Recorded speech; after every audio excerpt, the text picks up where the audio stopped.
Hey everybody, welcome back to Review the Nerds. I'm Vincent. And I'm Mike. You know what, I'm taking the blue. You had the blue one the last time. Here, you take the red one. There you go, there you go. Yeah, I got the blue one now! Alright, and today, we are doing the legacy of Star Wars. Yeah!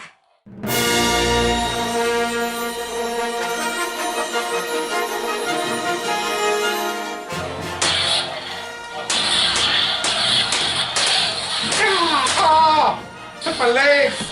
Oh! I got your dick. You missed, actually hit me in the thigh. I got your dick though. No, that was side too. No, that's cheating. You can't grab a blade? No, neither can you. But I am grabbing it. I still have the blue in the end, I'm done. Now with The Force Awakens out and everyone's seen it, we are going to take it and line it up with the first 6 films and see where they all kind of fit together and rank. Mike's going to start us off with what we think is the worst of the Star Wars films. Or what I think is the worst. Yes, we disagree about the worst. We disagree about the worst. The rest of the list we're unified on, but Mike, start us off. Now the thing about Star Wars is that as long as that's in the title of a movie, even if it's not great, it's still going to be fun probably. So even my worst, I still have a guilty pleasure in watching in this series. The Star Wars movie that I'm going to choose as the worst, and I personally think this reflects the majority opinion of fans, is Star Wars Episode 1, The Phantom Menace. Now, I should have to say a couple words to defend this. Anakin Skywalker and Jar Jar Binks. But if you need me to elaborate, the movie has this really boring, drawn-out political crap involving trade routes, and who the hell cares? The story's crap. This isn't Star Wars. Aside from some impressive technical mastery, namely, yes, some impressive CGI, the movie fails on most levels. Its dialogue and acting is god-awful at times, and that's saying a lot considering there's some fantastic actors in this movie, like Ewan McGregor, Natalie Portman, and Liam Neeson, whose character, Qui-Gon Jinn, was totally unnecessary and just a distraction from the story that we actually wanted to see. Jake Lloyd was incredibly miscast. They should have cast somebody who was old enough to carry on into all 3 movies for continuity. He, along with Jar Jar Binks, created the most irritating, squirming moments of the series. Ugh, God, Jar Jar Binks, I just wanna... I just wanna kill him!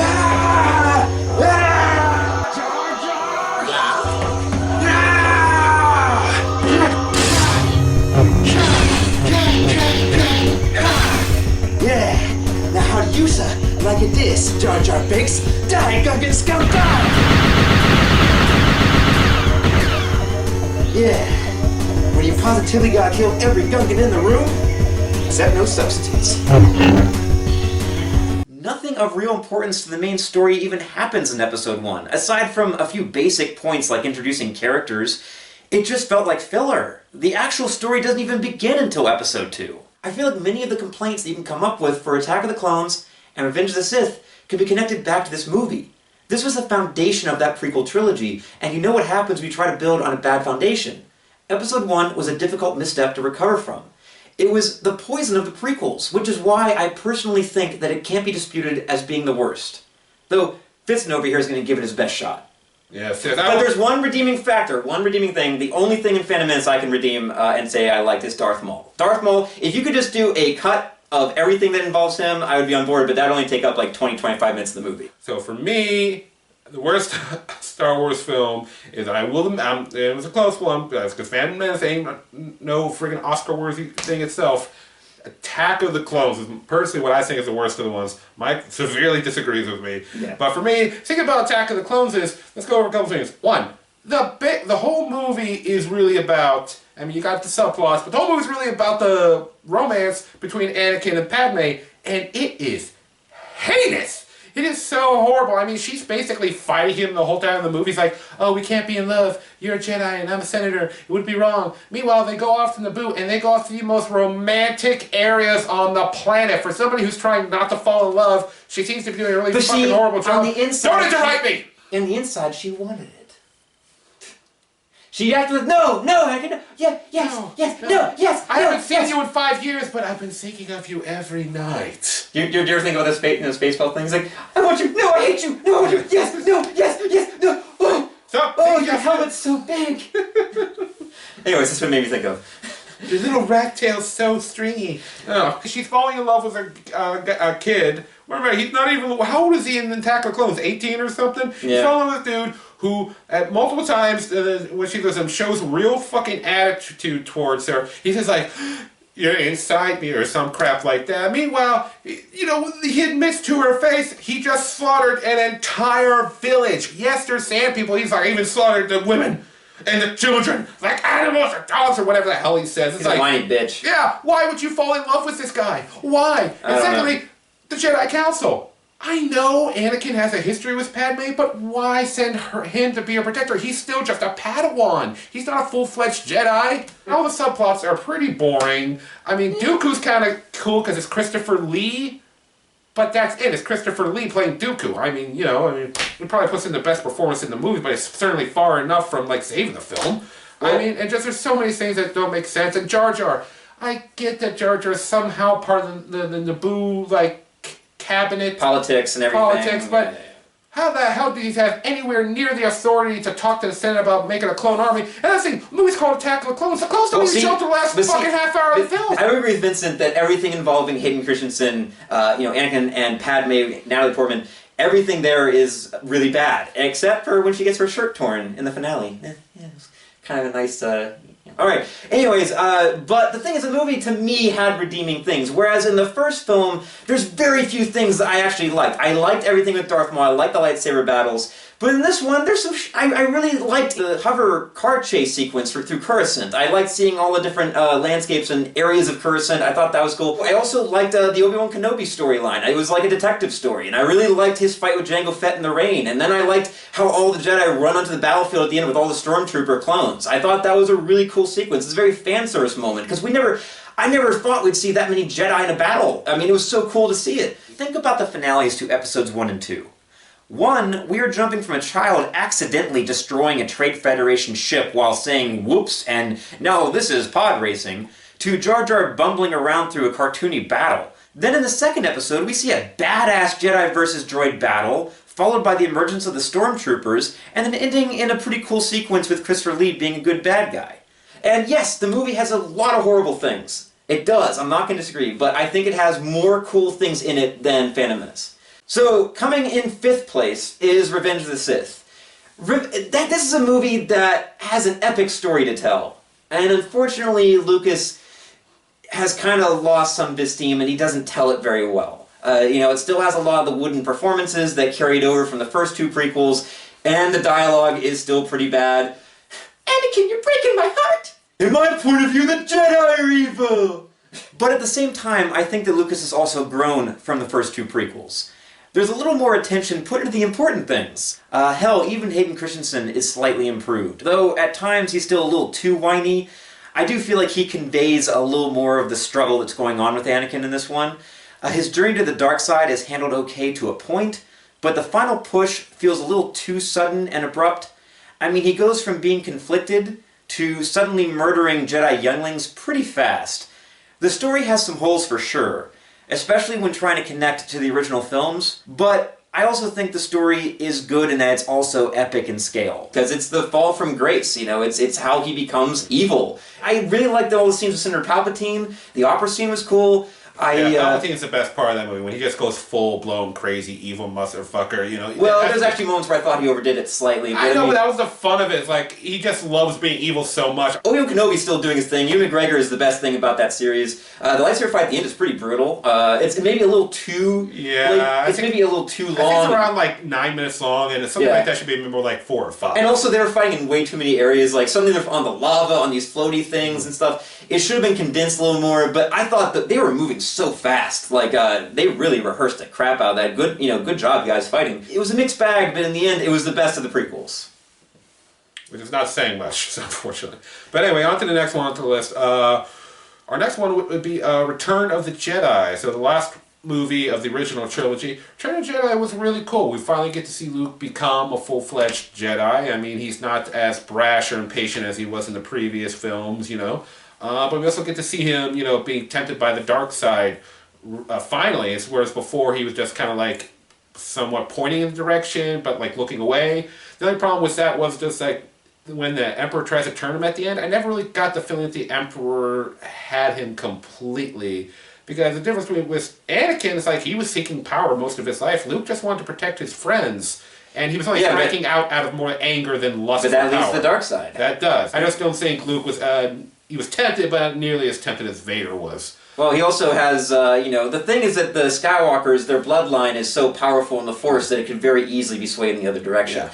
And honestly, all the scenes in the throne room in the Death Star are the best of that film. I love the scenes between Palpatine, Luke, and Vader. They're good. The conversations are great. Yeah, epic stuff. Unfortunately, when we cut down to Endor, the Ewoks... Little teddy bears taking on a whole fleet of stormtroopers. I mean, I get the symbolism, like, doesn't matter how great the evil is, as long as people are united, doesn't matter, like, how small or insignificant you are, as long as you're united and you're with the side of good, you can defeat evil. But do they have to be teddy bears? Exactly, that's what holds it back. I mean, I think they've done a different kind of creature, nothing just cute and cuddly, but... I did like the drop of that stuff in the beginning, too. Yeah, that's a classic part, the slave girl outfit. Oh. Leia's slave girl outfit. Slave Leia, which... The Sarlacc pit. Sarlacc pit. Some good stuff. Moving on to our number 3 spot, we come to the new Star Wars film, The Force Awakens. We previously did a full review on this, so click the link at the bottom here to check it out. This is a Star Wars film that we've wanted to see since Return of the Jedi. Unlike the prequels, which seemed too far focused on the visual effects over the substance, this movie places the characters and story first. The movie feels like a welcome return to many of the elements that we loved about the originals. The biggest issue is that sometimes it leans so much on the originals that it borderlines feeling like a remake, but as long as the sequels strive to be more original, then they have the potential with these characters and storyline to equal the originals. And next on the list we have the original film, New Hope. The series that got it all started. It had some kind of like funny or like over the top hokey moments, but everything else was like the thing of like legends and epic. And that was a great thing about that's a great thing about the Star Wars franchise overall, that it's technically a sci-fi, space opera. Fantasy. Yeah, exactly, but it's also part fantasy. It bridges that gap, thanks to the Force. And, we see a young boy, thirsting for some more adventure and a greater life. We see him lose stuff. We see him make friends with people he would never normally come attached to, discovering the Force. And, of course, the introduction of one of cinema's greatest villains of all time. Even though in The New Hope he's more of just like the muscle than the leader in this one. But we see throughout the films how big Vader is.